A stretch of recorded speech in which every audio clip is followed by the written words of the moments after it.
ይሰርቅ ኮከብ እምያዕቆብ ወያትት ኃጢአተ እምእስራኤል ወአነሂ በኵሬ ርእስዮ በስመ አብ ወወልድ ወመንፈስ ቅዱስ አሐዱ አምላክ አሜን። በዓለም ላይ የምትኖሩ ኦርቶዶክሳውያን እግዚአብሔር ልጆች ሰላም እግዚአብሔር ይብዛላችሁ። በሳምንት ዓርብ ዓርብ የሚተላለፈው መዝሙረ ያሬድ ነው። እንደሚታወቀው እሁድ የሚቀርበውን ቃለ እግዚአብሔር ዓርብ አስቀድመን እንነጋገራለንና ዛሬ ላይ የምናቀርበው መዝሙረ ያሬድ ጥር 1 ላይ ሆኖ ዕለተ ሰንበት ግን ጥር 3 ቀን ነው ማለት ነው። ብርሃነ ልደቱን በሰላምና በጤና እንዳሳልፈን ወርሃ ጥርን በሰላም በጤና እንዲያሳልፈን የእግዚአብሔር አምላካችን መልካም ፈቃዱ ይሆንልን። ለግንዛቤ ያክል ታኅሳስ ከታኅሳስ 7 እስከ 13 ስብከት ብለን ከ14 እስከ 20 ብርሃን ብለን ከ21 እስከ 27 ምንድን ነው ያልነው? ኖላዊ ብለን 28ን አማኑኤል ከ29 እንግዲህ እስከ ጥር 6 ያለው ደግሞ ይሰርቅ ኮከብ ይባላል ማለት ነው። ይህንን ነው ዛሬ የምንመለከተው። ያለነው ጥር 1 ላይ ነውና እንግዲህ ጥርን እግዚአብሔር አምላክ በቅዱስ እስጢፋኖስ በዓለ ዕረፍት ጀምረነዋል፣ በልደታ ለማርያም በዓለ ዕረፍት ጀምረነዋልና ጥርን ዘመነ አስተርእዮ ነው በአጭሩ ሲጠቀለል። ዘመነ አስተርእዮ የጥምቀት በዓል የምናይበት ታላቁ በዓላችን ነውና የሰላምና የጤና በዓል እንዲያደርግልን እግዚአብሔር አምላካችን መልካም ፈቃዱ ይሁንልን። እንደተለመደው መጀመሪያ መዝሙሩን፣ ከዛ ቀጥሎ ደግሞ መልእክታቱን፣ ከዚያ ምስባኩን፣ ከዚያ ወንጌሉን ነው እየተነጋገርን የመጣ ነው። አሁን የምንነጋገረው እንግዲህ ምንድን ነው? ይሰርቅ ኮከብ እምያዕቆብ ወያትት ኃጢአተ እምእስራኤል ወአነሂ በኵሬ ርእስዮ ወልዑል ውእቱ ወይም ልዑል ውእቱ እምነገሥተ ምድር ወይከውን ምስማከ ለኩሉ ምድር ውስተ አርስተ አድባር ዮምሰ በሰማያት ይትፌስሑ ሰራዊተ መላእክት ወአነሂ በኵሬ ርእስዮ ወአነሂ በኵሬ ርእስዮ። ይህንን እንግዲህ ሊቃውንቱ መጀመሪያ በዜማ ከዚያ ቀጥለው በመቋሚያ ከዚያ ቀጥለው በጸናጽል ሌሊት ሲናገሩት የሚያዙት ቃል እግዚአብሔር ነው። አሁን ላይ ከኔ ጋር ግን መጀመሪያ ዘሩናል፣ ከዚያ እንግዲህ ፍቹን እንላለን፣ ከዚያ ወደ ትርጓሜው አጠር አድርገን እንመለከታለን። ከዚያ መልእክታቱን፣ ከዚያ ምስባኩን፣ ከዚያ ወንጌሉን አይተን እንጨርሳለን። የጊዜ ባለቤት እግዚአብሔር አምላክ እኔንም እናንተንም በዚህ መስኮት ላይ እንዲያስተምረን ገብረ መስቀል ሚዲያ ላይ እንድትከታተሉ የእግዚአብሔር አምላካችን መልካም ፈቃዱ ይሆንልን። ምን ይላል? ይሰርቅ ኮከብ እምያዕቆብ አለ። ከያዕቆብ ኮከብ ይወጣል፣ ወይም ኮከብ ከያዕቆብ ይወጣል፣ ከእስራኤልም ኃጢአትን ያስወግዳል ይላል። ምን ማለት ነው? በዚህ በዘኍልቍ ምዕራፍ 21 ቁጥር 17 ላይ እንደምንመለከተው ባላቅ የተባለ አንድ ንጉሥ የእስራኤልን ቁጥር አየና ደነገጠ ይላል። ሁልጊዜም ቢሆን የእግዚአብሔር ሕዝብ አስደንጋጭ ነው። በዚህ ሰሞን ለምሳሌ አይላፍ ዝማሬ የሚባል በመስቀል አደባባይ ታይቶ ነበረ። ለኦርቶዶክሳውያን ትልቅ ደስታና ትልቅ አሸናፊነት የሆነ ለሌሎቹ ደግሞ የሚያስደነግጥ የዝማሬ አገልግሎት ነበረ።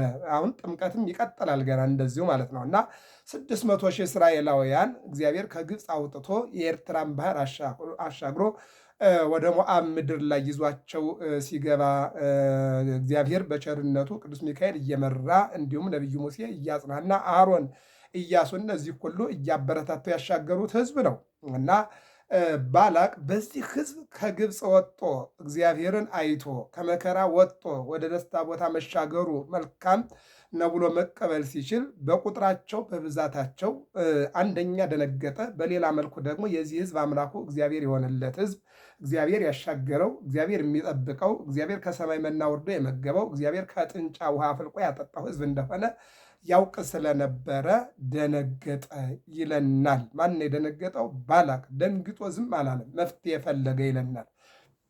መፍትሄው ምንድን ነው?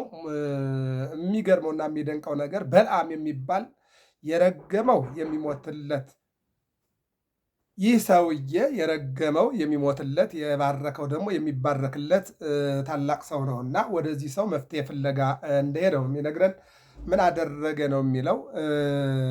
መጀመሪያ ወጣቶችን ሰበሰበና ብር፣ ገንዘብ፣ ወርቅ አስይዞ ለስልጣኔ እንቅፋት የሚሆኑ የመኖሬን ምስጢር የሚያደበዝዙ ቁጥራቸው በጣም የበዛ አምላካቸው እግዚአብሔር የሆነላቸው ሕዝቦች መጥተው ወረውኛልና ናና ረግመህ አስወግድልኝ፣ ለአንተ ትንሹ ስጦታ ነው አሁን የተላከው፣ ስትፈጽምልኝ ደግሞ የበለጠውን ውለታ አደርጋለሁ ብላችሁ ንገሩልኝ ብሎ ላካቸው ይላል። ሲልካቸው እንግዲህ ከላከው የሚበልጥ መልእክተኛ ስለሌለ ሄዱና እንደወረደ ይህንን የነገሩት። ሲነግሩት እግዚአብሔርን ጠይቄ ነው የምመጣው አለና ወደ ተራራው ወጥቶ እግዚአብሔርን ሲጠይቀው አይ እንዳትሄድ፣ ይህ ሕዝብ እግዚአብሔር የባረከው እግዚአብሔር ከግብፅ ያወጣው ሕዝብ ነውና እኔ የባረኩትና እኔ ያሻገርኩት ሕዝብ ስለሆነ አዎ መርገም አልችልም ብለህ መልሳቸዋልና እግዚአብሔር እንግዲህ እግዚአብሔር አትር ካለ አትር ነው፣ ሂር ካለ ሂር ነው። እዚህ ላይ ነገሩ አልቋል፣ እንዳትሄድ ብሎታል። ከዚህ በኋላ ሄደና እግዚአብሔር አትሄድ ብሎኛል፣ መጀመሪያም ነግሬያችኋለሁ፣ እግዚአብሔር ያለኝን ነው የማደርገውና አሁን ግን አትሄድ ስላለኝ አልሄድም አለና መለሳቸው። ሂደው ያላቸውን ለባላቅ ነገሩት። ባላቅ ይህን ሲሰማ ሁለት ነገር ትዝ አለው። አንደኛ የላኩለት ገንዘብ ትንሽ ነው አለ።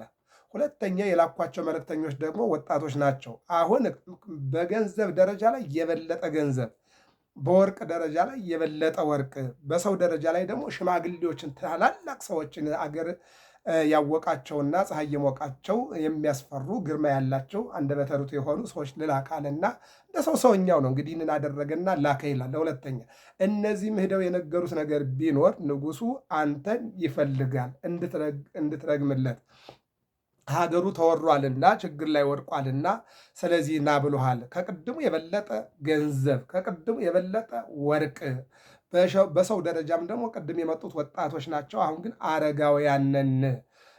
ከዚህ የተነሳ እባክህ እንሂድ ብለው ለመኑት ይላል። አሁንም ያላቸው ነገር ቢኖር ወደ እግዚአብሔር ልውጣና ከእግዚአብሔር ጋር ልነጋገር፣ ሂድ ካለኝ እሄዳለሁ፣ አትሂድ ካለኝ ግን አልሄድም አለ። ከእግዚአብሔር ጋር ግን ጨርሰዋል። ምን ብለው ቅድም እንዳትሄድ ብሎታል። እግዚአብሔር ስቡ ወውዱስ ዘሳረነ ኩሎ ዓለም በአሐቲ ቃል፣ ከላይ የምናየውን ሰማይ የዘረጋው በአንድ ቃል ነው። ይህን መሬት በውሃ ላይ የመሰረተው በአንድ ቃል ነው። 21 ስነ ፍጥረትን የፈጠረ በአንድ ቃል ነው። አዳምን የፈጠረ በአንድ ቃል ነው። አዎ፣ ስለዚህ እግዚአብሔር ይሁን ካለ ይሁን ነው፣ አይሆንም ካለ አይሆንም ነው። ሁለት ነገር ሶስተኛ ነገር በእግዚአብሔር ዘንድ የለም። የእግዚአብሔር ቃሉ አንድ ነው። ዳን ሲል መዳን ነው። ሂድ ሲል መሄድ ነው። ተነሳ ሲል መነሳት ነው። አዎ ድንሃል ካለ ድንሃል ነው እንጂ መድኃኒት ፈልግ፣ ተኛ፣ መርፌ ተወጋ ምናምን የሚባል ነገር የለም። ካርድ ያዝ፣ ወረፋህን ያዝ፣ ተመርመር፣ ላብራቶሪ መርፌ ውሰድ፣ መድኃኒት ዋጥ፣ ትድናለም የለም በእግዚአብሔር ዘንድ። በእግዚአብሔር ዘንድ ተነስ ነው። የዮሐንስ ወንጌል ምዕራፍ 5 ላይ ተነስ አልጋህን ተሸክመ ወደ ቤት ሂድ፣ ተንሳ ነሳ አራቶ አይቶ ቤቱ፣ ተነሳ አልጋውን ተሸክሞ ወደ ቤቱ ገባ፣ አለቀ። ማቴዎስ 8 ላይ የመቶ አለቃውን ልጅ ድኖላል ሂድ ሲለው እንደ ቃል ይሁንላለው፣ ሄደ፣ ተነሳ፣ ልጁ ዳነ፣ አለቀ። እግዚአብሔር እንደዚህ ነው። ምን አለው? አትሂድ ብሎታል። መሄድ አያስፈልግም። ነገር ግን በለዓም በሶስት ነገር ለመሄድ እንደፈለገ እግዚአብሔር ያውቅ ነበር። አንደኛ ገንዘብ ፈልጓል፣ ባጭሩ አንደኛ ገንዘብ ፈልጓል። ሁለተኛ ደግሞ እውቅና ፈልጓል። የረገመው የሚሞትለት የባረከው የሚባረክለት የምትለዋ ታላቅነትና እውቅናን ይፈልጋል ማለት ነው። በሌላ መልኩ ደግሞ ከሱ ውጭ ማንም እንደሌለ እንዲታወቅለት ስለፈለገ ሶስቱን ነገር እግዚአብሔር ይፈትን ልብ ወኩልያተ እግዚአብሔር ልብንና ኩልያሊትን ስለሚመረምር የበለዓምን ፍላጎት ያውቅ ነበር። እያንዳንዳችን ምን እንደምንፈልግ እግዚአብሔር ያውቃል። በዚህ በኪዳኑ ላይ ምን ይላል? ወዘእንበለ ንስሐል ይውፍትወተነ ዘእምፈቃዱ፣ ከፈቃዱ የተነሳ እኛ ለምነነው ሳይሆን እኛ የሚያስፈልገንን አውቆ እግዚአብሔር ይሰጣል። እኛ ስለለመንነው አይደለም፣ እኛ ስለጠየቅነው አይደለም። እግዚአብሔር ለእኛ የሚያስፈልገንን አውቆ ይሰጣል ማለት ነው። የእያንዳንዱን ሰው ፍላጎት እግዚአብሔር ያውቃል ማለት ነው። አዎ እንደውም የዮሐንስ ወንጌል ምዕራፍ 2 ላይ ምን ይላል? የሉቃስ ወንጌል ምዕራፍ 2 ላይም ተነግሯል። ለእግዚአብሔር ለምሳሌ አሜሪካ ሲአይኤ፣ ኢትዮጵያ ወሬኛ እናውቃለን፣ የሰው አማካሪ ማለት ነው። እግዚአብሔር ግን ስለማንም ምን ቴክኖሎጂም ሰውም አይፈልግም። እያንዳንዱን ያውቃል እግዚአብሔር። አዎ እንደገና እንደውም ይህ ብቻም አይደለም፣ ቀደስኩከ እምከርሰ እምከ ከመ ትኩን መምህረ ለአሕዛብ፣ የአሕዛብ መምህር እንድትሆን ገና ከእናተ ማኅፀን መረጥኩ ይላል አይደለ? ስለዚህ እግዚአብሔር አይደለም እኛን ልብና ኩላሊትን የሚመረምር አምላክ እግዚአብሔር ስለሆነ የበለዓምን ፍላጎት ያውቅ ነበረ። እኛም አሁን ስለጠየቅነው ስለለመንነው እንደገና ደግሞ እኛ ስለጨቀጨቅነው አይደለም፣ የሚያስፈልገንን አውቆ በዝናብ አብቅሎ በፀሐይ አብስሎ ይመግበናል።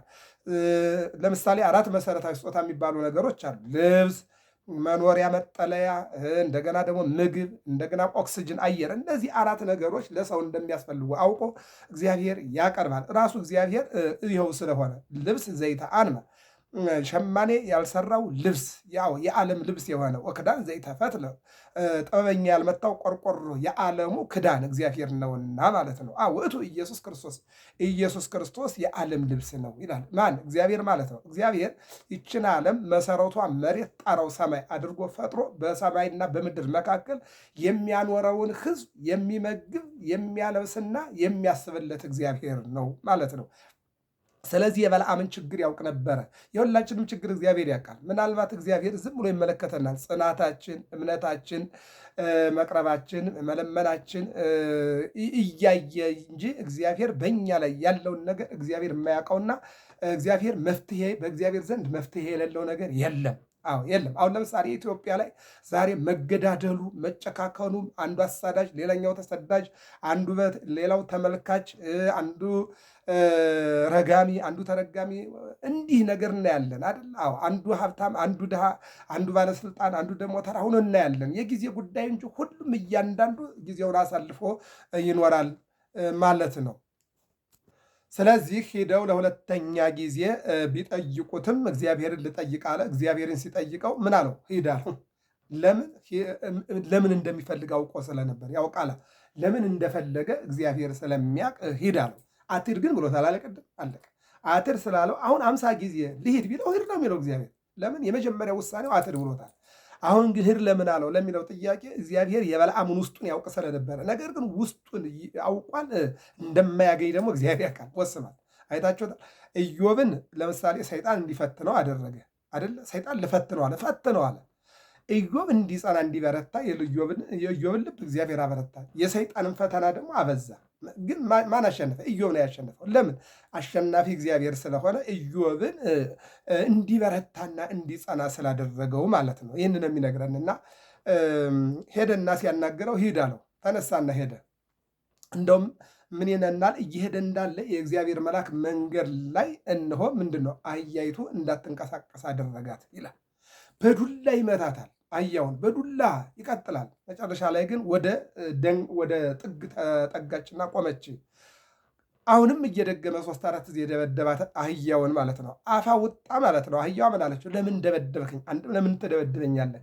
እኔ እስካሁን ድረስ ድንጋይ ብትጭንብኝ፣ ውሃ ብትጭንብኝ፣ ገለባ ብትጭንብኝ እምቢ ብዬ አውቃለሁ። ታዛዥ አይደለሁምን? ነገር ግን ዛሬ ማለፍ የማልችለው እንግዳ ፊቴ ላይ ቆሟል። አንተ ያላየኸውን እኔ አይቼዋለሁ አለ። አያችሁ፣ እኛ ያላየነውን እንስሳት ያያሉ፣ እኛ ያላየነውን አራዊት ያያሉ፣ እኛ ያላየነውን በቤታችን የምናኖራቸው እንስሳት፣ የቤት ጠባቂ ያልናቸው፣ የጓዳ ሟቂ ያልናቸው ነገሮች ከኛ የተለየ እይታ አላቸው ማለት ነው። ስለዚህ በዚህን ጊዜ ነው እንግዲህ ይህን ስትናገር መልአኩ ምን አለው? መንገድህ ጠማማ ነውና ልቋቋምህ መጣው። እግዚአብሔር አትሂድ ብሎህ ለምን መሄድ መረጥክ አለው። መንገድ ጠማማ ነው አለ።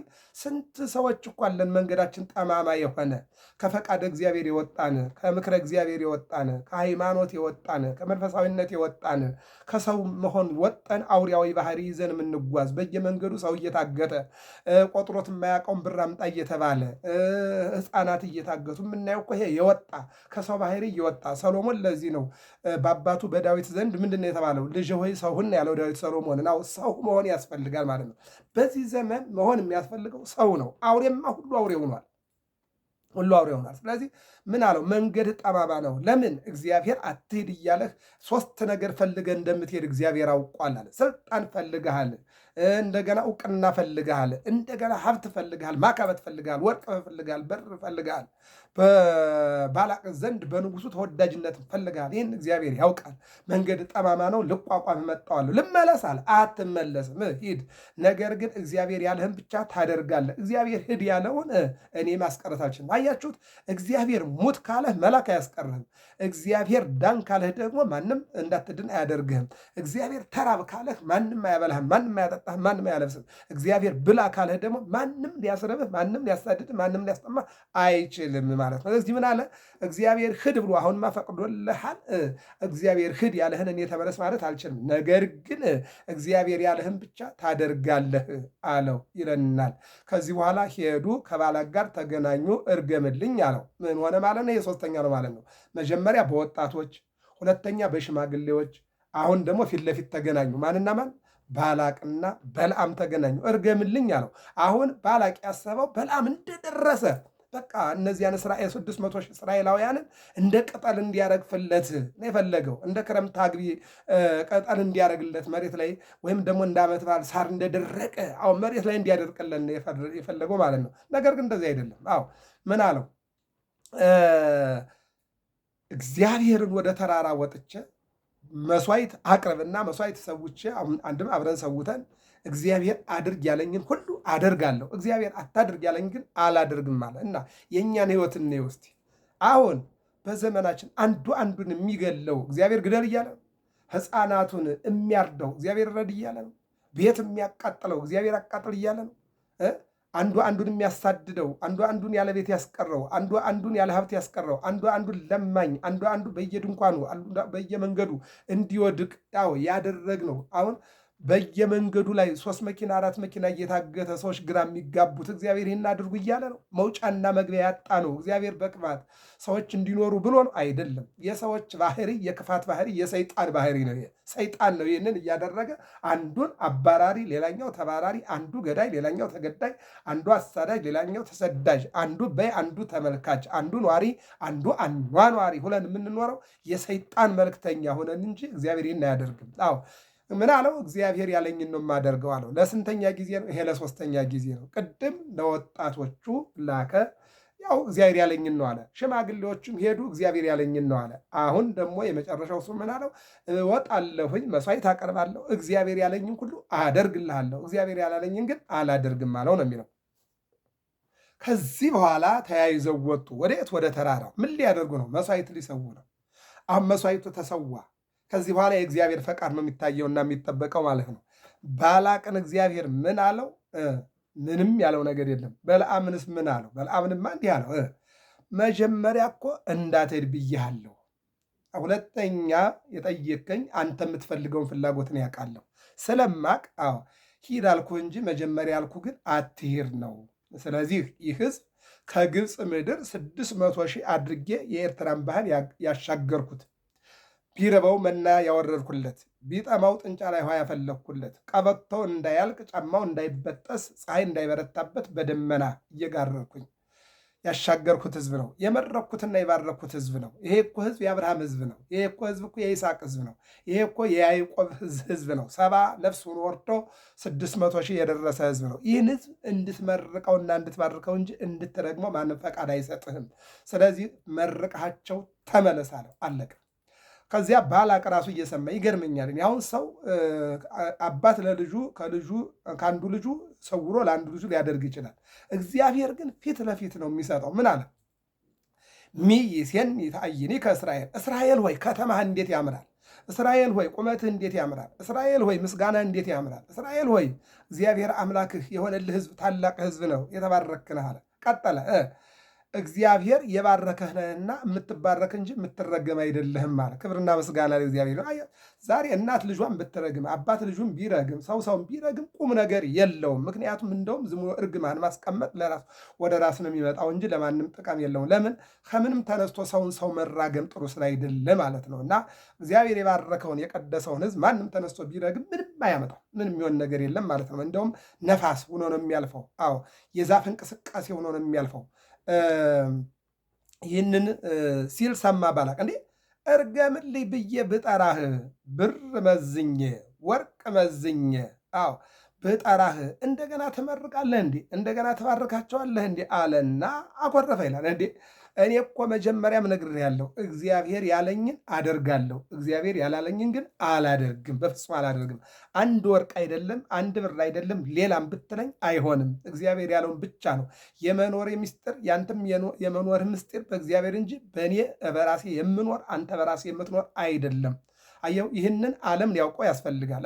8 ቢሊየን የዓለም ሕዝብ ክፉም ይሁን ደግም ይሁን ያለውም ይሁን የሌለውም ይሁን ባለስልጣንም ይሁን ተራ ሕዝብም ይሁን አገልጋይም ይሁን የማያገለግልም ይሁን እነሆ የሚያኖረው እግዚአብሔር ነው። ተወደደም ተጠላም በማንኛውም ነገር ምንም ይሁን ምን ለዚች ዓለም አንድ እግዚአብሔር አላት። ምናልባት ስያሜው ሊለያይ ይችላል። እያንዳንዱ እኛ እግዚአብሔር ኢየሱስ ክርስቶስ እያልን እንላለን። ሌላው ደግሞ ሌላ ይበል እንጂ ለዚች ዓለም ሰራይ መጋቢ ግን አንድ እግዚአብሔር አለ። ይሄ ቅዱስ ጳውሎስ ተናግሮታል። ይህ ዓለም ከሚታዩት ከብዙ ነገስታት ቢሆን ኑሮ እነሱ ሲያልፉ ባለፈ ነበር። ነገር ግን ይህ ዓለም የተገኘው ከማይታየው ከአንዱ ከእግዚአብሔር ብቻ ስለሆነ ዓለም እነሆ እስከሚያልፍ ድረስ የዚህ ዓለም ባለቤቱ እግዚአብሔር ነው። ይልቁንም ሰማይ ወምድር ይሐልፍ ወቃልየሰ ይሐልፍ፣ ሰማይና ምድር ያልፋሉ ቃሉ የማያልፍ እግዚአብሔር አለ። ወኀቤ የታፍቅርዎ ለዓለም ወይዝሃሎ ውስተ ዓለም ዓለሙኒ ኃላፊ ንብረቱኒ ኃላፊ እስመ ኩሉ ኃላፊ ውእቱ። ወንድሞች ሆይ፣ አባቶች ሆይ፣ እናቶች ሆይ፣ ወጣቶች ሆይ ዓለሙን አትውደዱት፣ ንብረቱንም አትውደዱት። ዓለሙም ንብረቱም ፍትወቱም ሁሉም ኃላፊ ነውና እስመ ኩሉ ኃላፊ ውእቱ፣ ሁሉም ያልፋል። ስለዚህ እነሆ ለሚያልፍ ነገር የማያልፈውን እግዚአብሔርን ለሚያልቅ ነገር የማያልቀውን እግዚአብሔርን ለሚታጣ ነገር ዘላለም የሚኖረውን እግዚአብሔርን በሚታጣ ቁስ ነገር እግዚአብሔርን ማጣት መልካም አይደለም ይላል። ስለዚህ ምን አለ? ይህን ብሎ ዝም አላለም። እግዚአብሔር እርገም ያለኝን እረግማለሁ፣ እግዚአብሔር መርቅ ያለኝን እመርቃለሁ። አሁን እግዚአብሔር ያለኝ መርቃቸው ባርካቸው ነው ያለኝ፣ መርቂያቸዋለሁ። ይልቁንም ይሰርቅ ኮከብ እምያዕቆብ ወያትት ኃጢአተ እምእስራኤል አለ። ኮከብ ከያዕቆብ ይወጣል ከእስራኤልም ኃጢአትን ያስወግዳል አለና ነገረው። እዚህ ጋር በቃ ኮከብ የተባለ ክርስቶስ ኮከብ እምኮከብ ይሄይስ ክብሩ ለኮከብ ብሏል ቅዱስ ጳውሎስ። ከብዙዎች ኮከብ አንዱ ኮከብ ይበልጣል። ለምሳሌ በሰማይ ላይ ብዙ ከዋክብት እናያለን። ከእነሱ ግን የጧቱ አጥቢያ ኮከብ ይበልጣል ማለት ነው።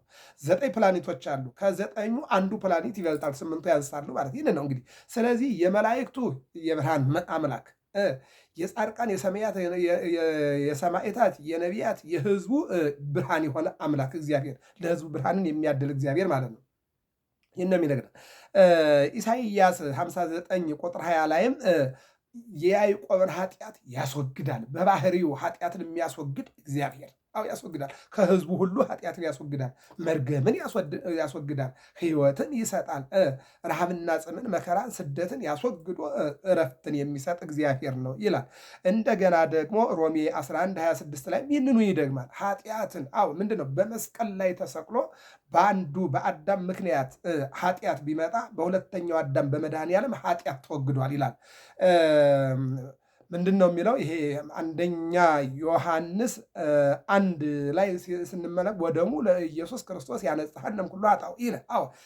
የኢየሱስ ክርስቶስ ደም ከኃጢአታችን ሁሉ ነፃ ያወጣናል አለ ዮሐንስ ወንጌላዊ። ደግሞ ይህንን ነው የተናገረው። ወደሙ ለኢየሱስ ክርስቶስ ያነጽሐንም ኩሉ ኃጣውእ ከኃጢአታችን ሁሉ ከመርገም ሁሉ ነፃ ያወጣን ኢየሱስ ክርስቶስ። አንድም የኢየሱስ ክርስቶስ ደም ከኃጢአታችን ነፃ ያወጣናል አለ። ይህን የተናገረው ይቀጥልና ወአለሂ በኩሬ ርእስዮ፣ እኔም በኩሬ እለዋለሁ እኔም በኩሬ እለዋለሁ። ይህንን ደግሞ ልበ አምላክ ዳዊት አስቀድሞ በመዝሙረ ዳዊት 88:26 ላይ ተናግሮታል። ወአነሂ በኩሬ ርእስዮ ወልዑል ውእቱ ነገሥተ ምድር፣ እኔም በኩሬ አደርገዋለሁ ብሎ በልበ አምላክ ዳዊት ላይ ተናግሮታል። መዝሙር 2 ላይም ደግሞ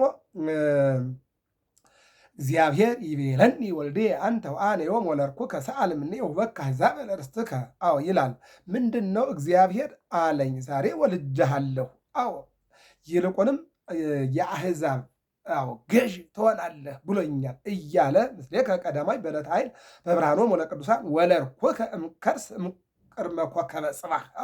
ከዋክብት ከመፈጠራቸው በፊት ቅድመ ዓለም ያለ እናት ወልደ አብ፣ ድኅረ ዓለም ያለ አባት ወልደ ማርያም ኢረከበ ምንድነው? ኢሐሰሰ እመ በሰማያት፣ በሰማይ እናት አልፈለገም።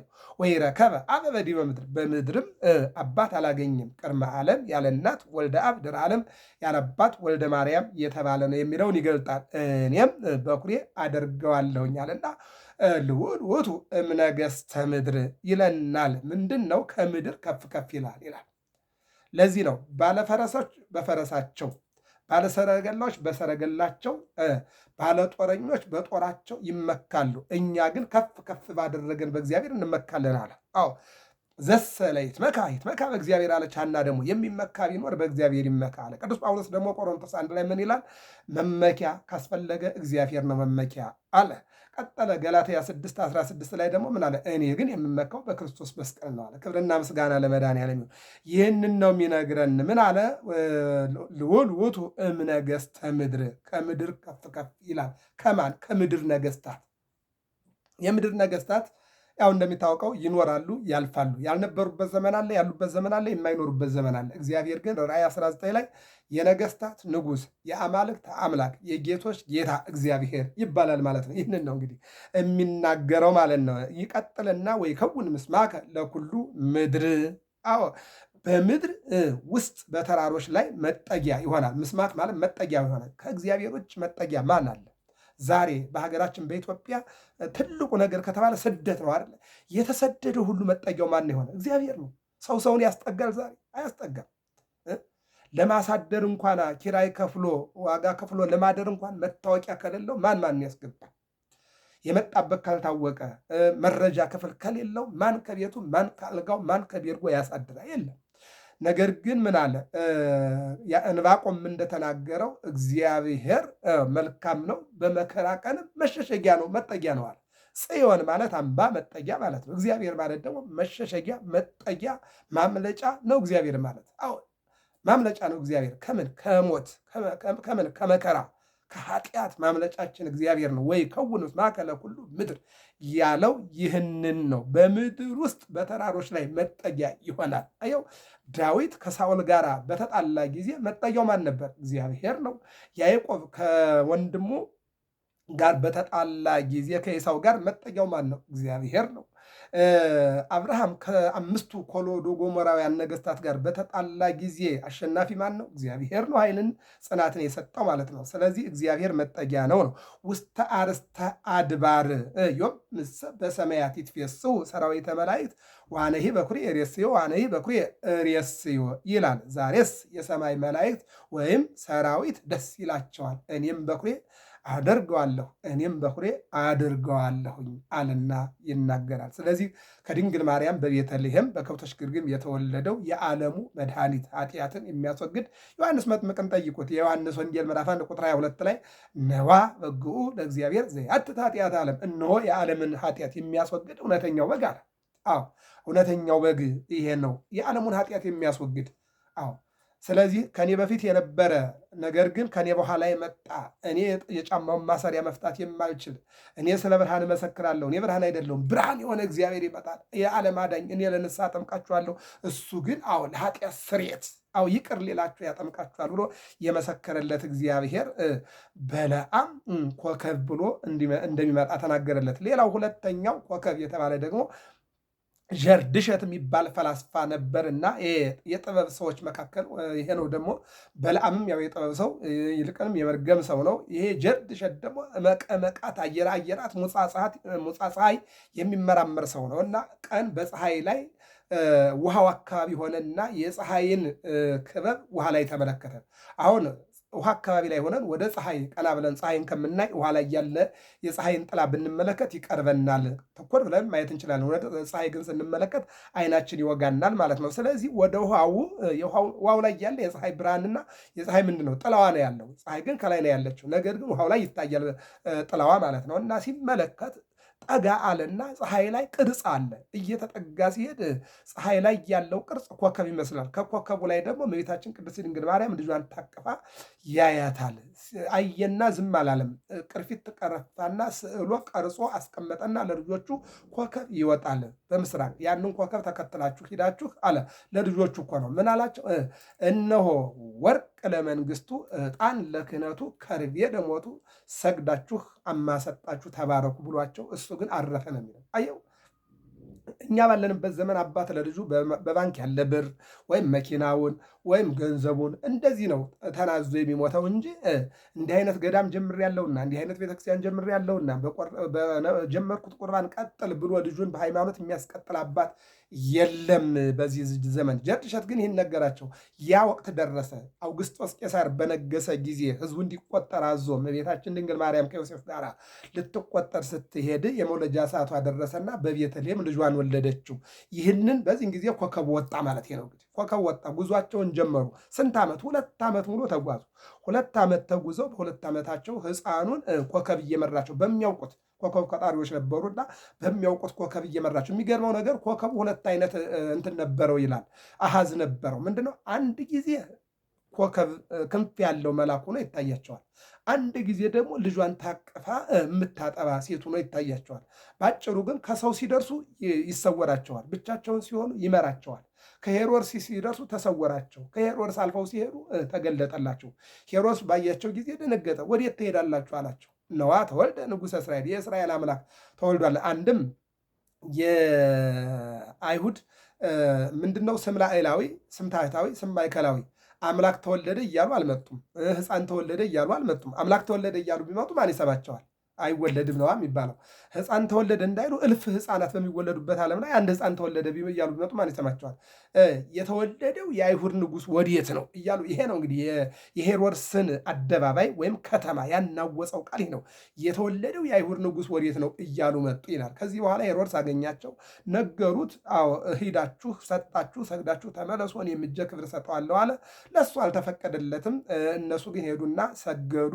ሻንጣቸውን ከፍተው ዕጣኑን ከርቤውን ወርቁን ሰጠው፣ ተባርከው ወደ ሀገራቸው በዚያው መንገድ ሊመለሱ ሲል የሚመራቸው ኮከብ ተገለጠና በዚህ በኩል እንዳትሄዱ፣ በዚህ ሄዱ፣ ያ ንጉሥ ሕፃኑን ሊገል ይፈልጋልና ሂዱ በዚህ በኩል አለና አመለከታቸው። ሄሮድስ ቢጠብቅ ሊመጡለት አልቻሉም። ከዚህ በኋላ ግን ሰራዊቱን አስነስቶ ክርስቶስን አገኘው በማለት በመላመት 14 እልፍ ሕፃናትን አስገድሏል። እንመጣበታለን ወንጌሉ ላይ። ባጭሩ ግን ይህንን ነው የሚናገረው ማለት ነው። ቅዱስ ያሬድ በድጓው ላይ የተናገረው ይህንን ነው። ወደ መልእክታቱ እንሄዳለን። ቅዱስ ያሬድን የሰጠን አምላክ የተመሰገነ ይሁን። በቅዳሴው ላይ የሚነበቡ መልእክታት 2 ናቸው። አንደኛው ሮሜ 11:25 ላይ ነው። መድኃኒት ከጽዮን ይወጣል ከያዕቆብም ኃጢአትን ያስወግዳል የሚለውን ነው የሚደግመው። ሌላው ግን እዚህ ላይ ያለ ነገር አለ። ቁጥር 10 ላይ ምንድን ነው? በአንድ አዳም ምክንያት ኃጢአት ወደ ዓለም ገባ፣ እንደገና በአንዱ በመድኃኔ ዓለም ኃጢአት ተወገደ ይላል። በአንዱ አዳም ምክንያት ኃጢአት እንዴት ወደ ዓለም ገባ ካልከኝ እግዚአብሔር 3 እጽዋትን ተከለ ይላል። አዳም ጠም እንዲጠብቅ ማለት ነው። አንደኛው ዕፀ ሕይወት ይባላል። 1000 ዘመን ጠብቀውና የሥጋ ዕዳሴ ታገኛለህ አለው። ሁለተኛው ዕፀ ወይን ነው። በወይን ጀርባ ያሉ እጽዋትን ቁጥራቸው የማይታወቅ ብዙ በሚሊዮን የሚቆጠሩ እጽዋት ናቸው። እነሱም ብላ አለው። ሶስተኛው ዕፀ በለስ ነው። ወደ በለስ እንዳትመለከት፣ እንዳትቆርጥ፣ እንዳትበላ፣ በበላህ ጊዜ የሞት ሞት ትሞታለህ ብሎ አዘዘው ይላል። እምድኅረ 7 ዓመት አለው አዳም ትእዛዘ እግዚአብሔር። ከ7 ዓመት በኋላ አዳም የእግዚአብሔርን ትእዛዝ ጣሰ። ባጭሩ ሔዋን የሰይጣንን ድምፅ ሰማች፣ አዳም የሔዋንን ድምፅ ሰማ። ሁለቱም አንድ ሆነው በለስን በልተዋል። በዚህ ምክንያት ኃጢአት ወደ ዓለም መጣል ማለት ነው። በምን? በቅጠል ምክንያት ነው ዓለም ወደ ኃጢአት የመጣው። ለዚህ ነው መድኃኔዓለም በእንጨት ላይ ተሰቅሎ በቅጠል ምክንያት በእንጨት ምክንያት የመጣውን ኃጢአት በእንጨት ላይ ተሰቅሎ አስወግዶታል። እግዚአብሔር አምላክ አሁንም በሀገራችን ያለውን ኃጢአት እንዲያስወግድልን መልካም ፈቃድ ይሁን። ስለዚህ በአዳም ምክንያት ኃጢአት መጣ። በሁለተኛው አዳም በመድኃኔዓለም ምን መጣ ማለት ነው? የኃጢአት ስርየት ተገኘ፣ ተወገደ ይላል። አዎ ምንድነው?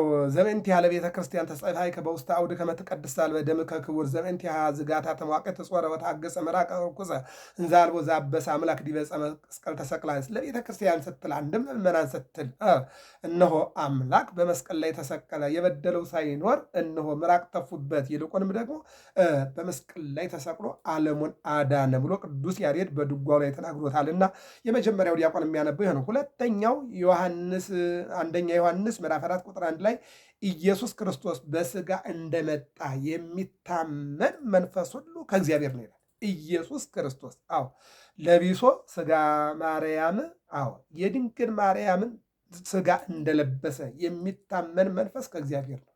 አዎ ቅዱስ ያሬድም ወበውእቱ ሥጋ ተሳተፍ ለመስወልድከ ወኮነ አሐደ ሥጋ፣ አምላክ ከድንግል ማርያም ሥጋ ቢነሳ እኛ አምላክ ሰው ሆኗል። ሰማይ ወምድር ዘያገምሮ እፎን ጋ ማህፀነ ድንግል ጾሮ ሰማይና ምድር የማይሸከመውን የድንግል ማርያም ማህፀን ተሸክሞታል። ስለዚህ ይህንን አምላክ ወልደ አምላክ የአብ ልጅ የእግዚአብሔር አብ ቃሉ የመንፈስ ቅዱስ ደግሞ ድምፁ እነሆ ወልድ ኢየሱስ ክርስቶስ አዎ ከድንግል ማርያም እንደተወለደ የሚታመን መንፈስ ከእግዚአብሔር ነው፣ የማይታመን ደግሞ ከሌላ ነው ይለዋል። ይህንን ነው የሚናገረው። ሌላኛው እንግዲህ ምስባኩ ነው። ምስባኩ 88:26 ነው። መዝሙረኛው ልበ አምላክ ዳዊት የተናገረው እሱን ቅድም አይተነዋል። ምንድን ነው? መድኃኒት ከጽዮን ይመጣል ያለውን እኔም ደግሞ በኩሬ አድርጌዋለሁ ከምድር ነገስታትም ከፍ ይላል፣ ለዘላለም ምሕረቴን ለእርሱ ጠብቃለሁ ብሎ በልበ አምላክ ዳዊት ላይ አስቀድሞ እግዚአብሔር ተናግሯል። ምንድን ነው? ከምድር ነገስታት ከፍ ከፍ ይላል። እውነት ነው። ከምድር ነገስታት ከፍ ከፍ ያለ ነው። ይቀጥልና ለዘላለም ምሕረቴን ለእርሱ እጠብቃለሁ፣ ለዘላለምም ምሕረቴን ለእርሱ እጠብቃለሁ። ለማን? ለኢየሱስ ክርስቶስ። እኔ ደግሞ በኩሬ አድርጌ ልኬዋለሁ አለ። ይሄ እንግዲህ ልበ አምላክ ዳዊት አስቀድሞ ክርስቶስ መወለድ ከ1000 ዘመን በፊት ተናገረው። ነገር ግን ከድንግል ማርያም ተወልዶ ይህንን ቃል እውነት አደረገው የሚለውን ነው የሚተረጉመው። ሌላው እንግዲህ ዮም ቤተልሔም ትትሜሰል ሰማይ ወህየንተ ከዋክብት አስተራዩ መላእክት በውስቴታ እንዘ ይዜምሩ ይለናል ቅዱስ ያሬድ። ዮም ቤተልሔም ትትሜሰል ሰማይ፣ አምላክ በቤተልሔም ሲወለድ ቤተልሔም ሰማይን መሰለች። አምላክ በቤተልሔም ከድንግል ማርያም ሲወለድ ቤተልሔም ሰማይን መሰለች ይልና ወህየንተ ከዋክብት አስተራዩ መላእክት በውስቴታ እንዘ ይዜምሩ። አዎ መላእክት በሰማይ ደምቀው እያበሩ እንደሚታዩ ከዋክብት በሰማይ ላይ ደምቀው እያበሩ እንደሚታዩ መላእክት በቤተልሔም በምስጋና ደምቀው በብርሃን ተውበው ሲያዘምሩ ታይተዋልና ቤተልሔም ዛሬ ሰማይ ሆነች። ይህ ብቻ አይደለም፣ ሰማይኒ ኮነ መሬተ ወመሬትኒ ሰማይ ኮነ፣ ሰማይ መሬት ሆነ፣ መሬት ሰማይ ሆነ ይላል እንጂ በሰማይ ፀሐይ አለ አይደል እንዴ? በሰማይ ያለው ፀሐይ እነሆ በምድር ላይ ታየ። ምን ማለት ነው? በሰማይ ያለ እግዚአብሔር ምድር በተባለች ከምድር በተገኘች በድንግል ማርያም ታየ ማለት ነው። አዎ ፀሐይ ጽድቅ ኢየሱስ ክርስቶስን አዎ ይዛ ተገኝታለችና ድንግል ማርያም ይላል። ይቀጥል ዮም ተአተተ መርገም እምኔነ ዘትካት ዮም ተሐድግ ለነ ኃጢአተነ። መርገም ተወገደ፣ ኃጢአት ተወገደልን። ዮም ተአተተ መርገም እምኔነ፣ መርገም ከኛ ላይ ተመረመረ። አዎ ዲያብሎስ ተመረመረ፣ ጌታችን ታሰረ ይላል። መርገም ተመረመረ ሊወገድ ኢየሱስ ክርስቶስ 5500 ዘመን በሰዎች ደም ላይ አዎ ሰፍኖ የነበረው መርገም ተመረመረ ተወገደ ይልና እምኔነ ዘትካት ዮም ተሐድግ ለነ ኃጢአተነ። ዛሬ ኃጢአታችን በቤተልሔም በኢየሱስ ክርስቶስ መወለድ በቀር ቤተልሔም ላይ ተወልዶ አየነው። ቀራንዮ ላይ መስቀል ላይ አየነው። ቤተልሔም እነሆ እንስሳት ሲያመሰግኑት፣ እረኞች ሲያመሰግኑት፣ መላእክት ሲያመሰግኑት አየነው። ቀራንዮ ላይ ደግሞ በመስቀል ተሰቅሎ ሴቶች ሲያለቅሱለት እናቱ ስታለቅስ ዮሴፍና ኒቆዲሞስ ሲገንዙት አየን። ዕንባቆም ጊዜው በደረሰ ጊዜ በእንስሳት በረት አየሁህ፣ በእንስሳትና በመላእክትና በእረኞች በላሞችና በአህዮች በዮሴፍና በሰሎሜ በብሉይ ኪዳንና በሐዲስ ኪዳን ቤተልሔም አየሁ ይልና ቀራንዮ በዮሴፍና በኒቆዲሞስ መካከል ስትገነዝ አየሁ። ይልቁንም በጥጦስና በዳክርስ መካከል ተሰቅለህ አየሁህ። ይልቁንም በሚስማር ተቸንክረህ በጦር ተወግተህ አየሁህ። ይልቁንም ሆምጣጤ ጠጥተህ እነሆ ሰዎች ምራቃቸውን ተፍተውብህ ስጋህን ቆርሰህ ደምህን አፍስሰህ ዓለሙን ስታድን አየሁ እያለ ይተረጉማል ማለት ነው። ተወልደ ለነ እግዚእ ወመድኅን፣ የተወለደልን የዓለም መድኃኒት ነው ይለናል። እንግዲህ ይህንን ካልን የዕለቱ ወንጌል የማቴዎስ ወንጌል ምዕራፍ 2 እስከ 19 ያለው ነው። ወተወሊዶ እግዚእ ኢየሱስ በቤተልሔም ዘይሁዳ በመዋዕለ ሄሮድስ ንጉሥ ናሁ ሰብአ ሰገል መጹ እምጽባሕ ይላል። ሉቃስ 2:7 ላይ የሚያለ ቃል ነው። ሄሮድስ ነግሶበት በነበረ ዘመን የይሁዳ ዕፃ በምትሆን ቤተልሔም ጌታችን ኢየሱስ ክርስቶስ ተወልዶ ሳለ በተወለደ ጊዜ ከተወለደ በኋላ ይለናል። በተወለደ ጊዜ አንድም ከተወለደ በኋላ ሰብአ ጥበብ ሲል ነው። ጥበብ ያላቸው ሰዎች ከወደ ምስራቅ መጡ ገል ውስተ አፈ ንጉሥ እንዲል ትርጓሜ ወንጌል። አንድም መሰግላን ይላል ጥበበኞች ሰዎች ማለት ነው። ቤተልሔምን አነሳው አንቲኒ ቤተልሔም ብሎ የሚያመጣ ነውና ሄሮድስን አነሳው። አዘዘ ይቅትሉ ኩሎ ሕፃናት ዘቤተልሔም ብሎ የሚያመጣው ነውና ቤተልሔምን አነሳ። ትንቢቱ ምሳሌው ሊፈጸም ትንቢት ወአንቲኒ ቤተልሔም ተብሎ ካሌብ ምድረ ርስትን ሰልሎ ሲመለስ ኬብሮንን አይቶ መጥቶ ኢያሱን ኬብሮንን ስጠኝ ቀድሞ ሙሴ ሰጥቶኝ ነበር አለና ጠየቀው ይለናል። ከ12ቱ ጎብኞች አንዱ እኔ ነበርኩ። ያን ጊዜ 40 ዘመን ሆኖኝ ነበር፣ ዛሬም 80 ዘመን ሆኖኛል። ከአንተ ጋር መውጣት መውረድ ይቻለኛል፣ ገና ጉልበት ነኝ አለው። እስራኤልን አስመስክሮ ሰጠው። እሷን እጅ አድርጎ አዙባ የምትባል ሴት አገባ ይለናል። ይቀጥልና ቀጥሎ ደግሞ ከብታ የምትባል አገባ።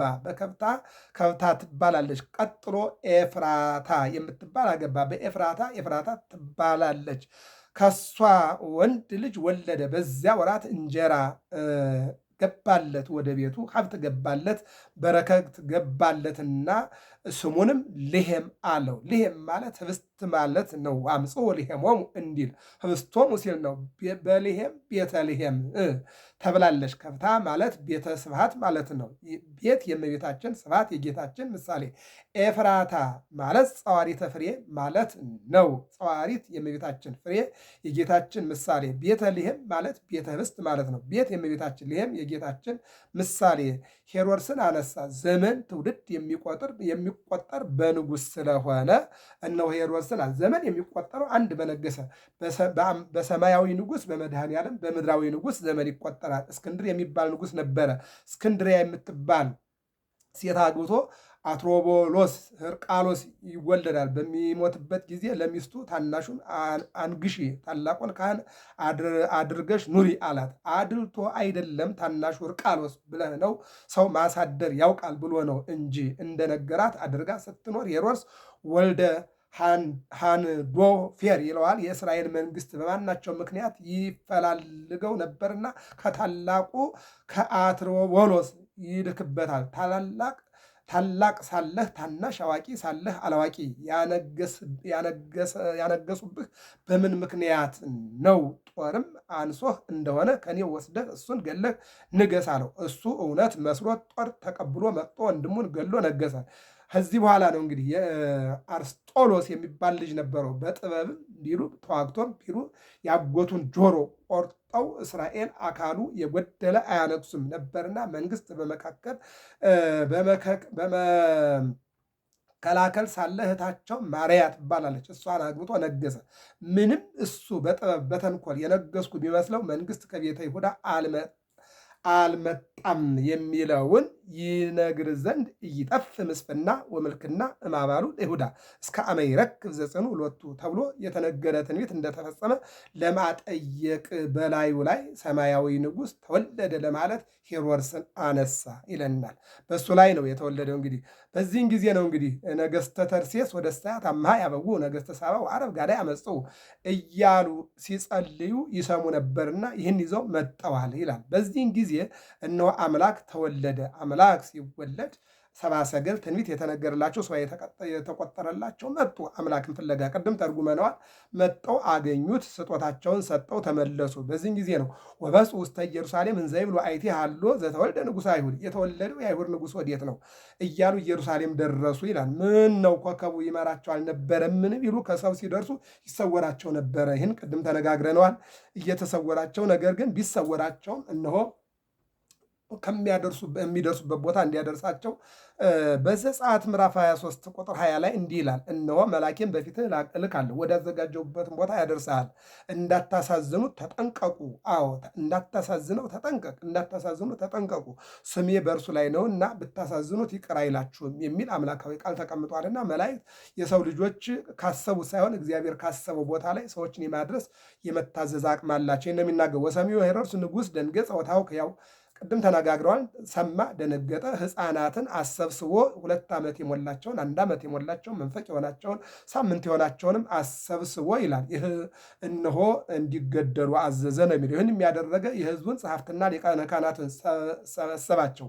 ሊቀ ካህናቱማ አንድ አይደለም ቢሉ ምሉና ዱግ ሆነው ተሹመው ነበርና አንዱ ሹም አንዱ የሹም ሽር ነው ጸሐፍት የሚላቸው ወትሰይሞሙ ለነገዶሙ እንዲል ከ12ቱ ነገደ እስራኤል ተወጻጽተው ርስት ከርስት ትውልድ ከትውልድ እንዳይፋለስ የሚጽፉ ናቸው። ይልቁንም ክህነት ከቤተ ሌዊ መንግስት ከቤተ ይሁዳ እንዳይወጣ የሚጽፉ ናቸው ይላል። እነዚህን ሰበሰባቸው። ማን? ሄሮድስ ሰብስቦ ከነገደ ስምዖን ተወልደው ይህን ሁሉ የሚጽፉ ናቸው፣ ከእኒህ ወግ ታሪክ አይታጣምና ብሎ ሰበሰባቸው። ማን? ሄሮድስ። ወይቤሎሙ በአይቴ ይትወለድ ክርስቶስ፣ ክርስቶስ ወዴት ይወለዳል ብሎ ጠየቃቸው ይላል። እዚህ ላይ ነው ነጥቡ እንግዲህ። ወይቤልዎ በቤተልሔም ዘይሁዳ፣ እንደ ዛሬ ምቀኝነት አልሰፋም ነበርና ቀንተው ይመልሱለታል። የይሁዳ ዕፃ በምትሆን በቤተልሔም ነው አሉት ይላል። ግልጹን ነው የነገሩት። እስመ ከማሁ ጽሑፍ በነቢይ፣ እንዲህ ያለ ጽሑፍ አለ ነበርና ይላል ወንጌላዊ ከነዋዊው ጠቀሰው ይላል። ወበእንቲአክሙ ይጸርፉ አሕዛብ እለ ሰመ እግዚአብሔር እንዲሉ አንቲኒ ቤተልሔም ምድረ ኤፍራታ ኢትያቲም ነገሥተ ይሁዳ። ሚክያስ 5:2 ላይ ተቀምጧል። አንቺ ቤተልሔም እንዲህ እንደሆንሽ አትቀሪም። ምድራዊ ንጉሥ እንደነገሰብሽ ሰማያዊ ንጉሥ ይነግስብሻል። ለምድራዊ ንጉሥ እንደተገበረብሽ ለሰማያዊ ንጉሥ ይገበርብሻል። ለምድራዊ ንጉሥ ምስጋና እንደቀረበብሽ ለሰማያዊ ንጉሥ ምስጋና ይቀርብብሻል ተብሎ ተነግሯልና ብለው የይሁዳ ዕፃ የምትሆኝ አንቺ ቤተልሔም የይሁዳ ነገሥታት ከነገሱባቸው አይጉር ብትበልጭ እንጂ አታንሽም የሚል ጽሑፍ አለና አንድም ነበርና ይህንን ነገሩት ይላል። እስመ እምኔኪ ወፅእ ንጉሥ ዘይሬዎሙ ለሕዝበ እስራኤል፣ ወገኖች እስራኤልን ዘሥጋን የሚጠብቃቸው ንጉሥ በአንቺ ይነግሳልና። ነቢዩ ሚክያስ ነው ሲያስተምሩ ውሎ ወደ ማታ በቤተልሔም በኩል አልፎ ሲሄድ ተፈታ ምድረ በዳ ሁና ቋያ በቅሎባት አየ። እንዲህ እንጂ እንደሆንሽ አትቀሪም፣ ንጉሥ ይነግዝብሻል፣ የነጋሪት ድምፅ ይሰማብሻል፣ ድንኳን ይተከልብሻል፣ እስራኤል ደጅ ይጠኑብሻል፣ አሕዛብ ይገብሩብሻል ብሎ ትንቢት ተናግሯል። ይህም አልቀረ፣ ዘሩባቤል ነግሶበታል፣ እስራኤል ደጅ ጠንተውበታል፣ የነጋሪት ድምፅ ተሰምቶበታል፣ አሕዛብ ገብረውበታል፣ ድንኳን ተተክሎበታል። ወገኖች እስራኤል ዘነፍስ የሚጠብቃቸው ንጉሥ ክርስቶስ በአንቺ ይወለዳልና ዘሩባቤል እንደነገሰ ጌታ ነግሶባታል፣ ድንኳን እንደተከለባት የብርሃን ድንኳን ተተክሎባታል፣ ነጋሪት እንደተሰማባት ቅዳሴ መላእክት ተሰምቶባታል። እስራኤል ደጅ እንደጠኑባት 100 ነገደ መላእክት ደጅ ጠንተውባታል። አሕዛብ እንደገበሩ 70 ሰገል ገብረዋል የሚለውን ነገር አመጣና ወይም ደግሞ ነገሩት ነው። እነዚህ ጸሐፍቱ ታሪክ ጸሐፊዎች ስለሆኑ አንቺ የኤፍራታ ልጅ እመቤታችን በይሁዳ ንጉሥ ከነገሥታት ብትበልጭ እንጂ አታንሽም። ወገኖች እስራኤል ዘነፍስን የሚጠብቃቸው ንጉሥ ክርስቶስ በአንቺ ባህሪ ይወለዳል፣ እምኔኪ ከአንቺ ይወለዳልና ተብሎ ተነግሯል አሉት። ወይም ጸወሙ ሄሮድስ ለሰብአ ሰገል፣ ሰብአ ሰገልን ያው ጠራ ነገሩት ነው። ከዚህ በኋላ ወፈኖሙ ሀበ ቤተልሔም፣ ወደ ቤተልሔም ላካቸው። እሱ ስለላካቸው ሳይሆን እግዚአብሔር ፈቅዶላቸዋልና። ወናሁ ኮከብ ዘሪው በምስራቅ የመርሆም ሶበ አብጽሖሙ ቤተልሔም ይላል። በምስራቅ ያዩት ኮከብ ልሔም እስኪያደርሳቸው ድረስ ይመራል ቸው ነበር ይላል። ወቆመ መልዕልተ በዓታ ሀሎ ሕፃን ባለበት ቦታ በሰው ቁመት ልክ ዘቅዝቆ ቆመ። በጣት ጠቅሶ እንደማሳየት ማለት ነው። በዚህ በኩል አለላችሁና ግቡ ከእናቱ ጋር ታገኙታላችሁ ብሎ አመለከታቸው ይላል። ወሬዎሙ ኮከበ ተፈሥሖ አብየ ፍስሐ ቁጥር 10 ላይ ኮከቡን አይተው ፈጽመው ደስ አላቸው። ለልማዱ ከሰው ሲደርሱ ይሰወራቸው፣ ከሰው ሲለዩ ይመራቸው ነበርና አሁን ቢገለጽላቸው እሱ እንጂ ቢሆን ነው ብለው ደስ አላቸው ይላል። አንድም ስንኳን 2 ዓመት የሄዱለት ነገር 2 ሰዓት የሄዱለት ነገር ሲፈጸም ደስ ያሰኛልና 2 ዓመት ተጉዘው የሄዱበትን ሲያገኙ ደስ አላቸው ይለናል። አንድም እንዲህ መርቶ ከምን ያደርሰን ይሆን? ከባህር ያጠልቀን፣ ከገደል ይጥለን፣ ከጾር ያደርሰን ይሆን ብለው ነበርና ካሰቡት ቢያደርሳቸው ደስ አላቸው። አንድም የሚቀድመው ስለሌለ መልአኩ እየቀደመ አደረሳቸው። ወበዮም ውስተ ቤት ረከብዎ ለሕፃን ምስለ ማርያም እሙ ቁጥር 11 ላይ ከቤት ገብተው ብላቴናውን ከእናቱ ጋር አይተው ከዚህ በኋላ ኮከቡን አይተው አምሳያው ሆኖ ቢያገኙት ፈጽሞ ደስ አላቸው። ቤት በዓት ጎል ይላል፣ አብነት ነው። ቤት ቢል ዮሴፍ እንደ ዳስ አድርጎ ጥሎ ነበርና፣ በዓት ያለ እንደሆነ ኢዮስያስ በጨው ማሸጊያ ግንብ አሰርቶት ነበርና፣ ጨውን ሲልሱ እንስሳት እየጋጡ አጎድጉደውት ነበርና፣ ጎል ያለ እንደሆነ የተመቸ የእንስሳት ማደሪያ ሆኖ ነበርና የሚለውን ይተረጉማል። ወርቅ ወሰገድ ሁለቱ ከፈረስ ከሰረገላ ወርደው ሰገዱለት። አንድም መላልሰው ሰገዱለት። እንደ ናስሩ ንጉሥ ጃን ተከል ሲደርስ ይሰግዳል። የታዘዘ ብላቴና መጥቶ ተነስ ብለውሃል ይለዋል። ዳግም አልፎ ይሰግዳል። ተነስ ብለውሃል ይለዋል። እንዲህ እያለ ከዚያ ሲደርስ እጅ ነስቶ ከዙፋኑ በቀኝ አብሮ ይቀመጥ ነበርና ይህን ሲያመለክቱ ሰገዱለት። ሳጥናቸውን ከፈቱ። የራሳቸውን ጭነው ያሉ እንደሆነ የተመቸ አንድ ነው ያሉ እንደሆነ ሲደፉ ብዙ ነውና እንደ ሰደፍ ነፍጥ አነስቱ። አንድም ፈቱ አርሃው ይላል። ሳጥናቸውን ከፈቱ፣ ኮረጆቻቸውን ፈቱ። ወአቡ ሎቱ አማሁ ወርቀ ከርኤው ሲነ ወርቁን፣ ዕጣኑን፣ ከርቤውን፣ ገብረውለት ወደ ሀገራቸው ተመለሱ። ከታኅሳስ 29 እስከ አብይ ጾም ዘመነ አስተርእዮ ዘመነ መገለጥ ነውና ይቀጥላል። ኮከብ ይሰርቅ ኮከብ እምያዕቆብ ወያትት ኃጢአተ እስራኤል። ኮከብ ከያዕቆብ ይወጣል ከእስራኤልም ኃጢአትን ያስወግዳል። ገብረ መስቀል ሚዲያ ነው። ሰብስክራይብ ላይክ ሸር አድርጉ። ዘመነ አስተርእዮ ዘመነ ቅበላ ዘመነ ኤጲፋንያ ይባላል። ለዚህ ጊዜ ያደረሰን አምላክ ክብርና ምስጋና አምልኮትና ውዳሴ ለአምላካችን ለእግዚአብሔር ይሁን። ሰብስክራይብ ላይ ሸር ፎሎ አድርጉ አትርሱ። እንማማር። ዘመን አስተርእዮን ደህና አድርገን እንማማራለን። እግዚአብሔር አምላክ በዚህ በምናየው መስኮት ገብረ መስቀል ሚዲያ እያላችሁ ተከታተሉ። እግዚአብሔር ያስተምረና መልካሙ ጊዜ ይሆንላችሁ።